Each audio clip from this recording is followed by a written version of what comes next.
Vaccine news pushes the dollar to 2.5-year lows. Wall Street stocks jumped on Tuesday amid renewed hopes that Congress could make progress towards a new coronavirus aid package after reports that Mnuchin and House Speaker Nancy Pelosi were scheduled to discuss prospects for a package.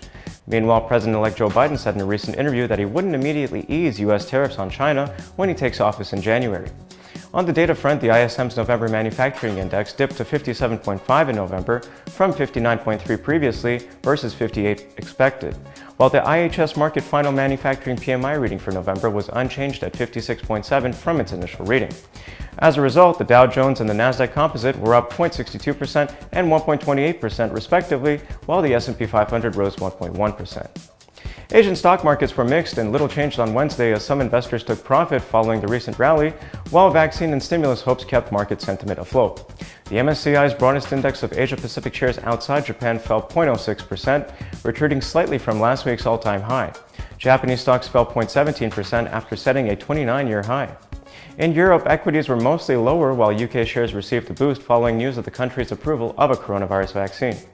The UK government on Wednesday granted emergency approval for Pfizer and BioNTech's COVID-19 vaccine, with limited distribution of a shot within days. Britain's FTSE 100 climbed over 1.2%, while Pan-European Stock 600 closed 0.1% lower. On the data front, German retail sales for October rose 2.6% month-on-month and 8.2% year-on-year, beating expectations. Italy's unemployment rate climbed to 9.8% in October from an upwardly revised 9.7% in September. In the U.S., according to ADP, private payrolls rose by 307,000 in November, the lowest number since July, versus 475,000 expected, compared to the 365,000 added in October. Meanwhile, the Fed's Beige Book showed on Wednesday that the most Federal Reserve districts noted that the expansion in the economic activity has been modest or moderate in November. Despite the weak report, U.S. stocks erased their morning losses and closed higher on Wednesday as investors once again focused on the hope that another round of fiscal stimulus is imminent. Democratic leaders embraced a bipartisan stimulus deal that would include up to $908 billion in funding for various initiatives. Both President Donald Trump and President-elect Joe Biden have said that they support another stimulus deal.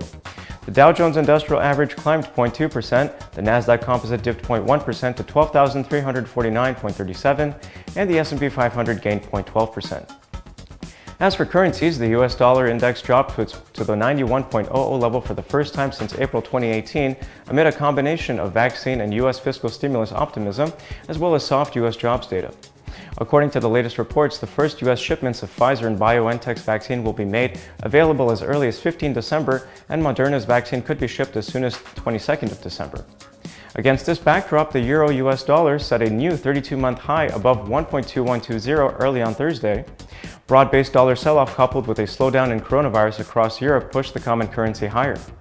Later today, the focus would be on final Eurozone PMI releases, Eurozone retail sales, and weekly U.S. job claims. Shares were mostly higher in Asia on Thursday, helped by progress toward rolling out coronavirus vaccines and talks of reaching a compromise on new help for the U.S. economy.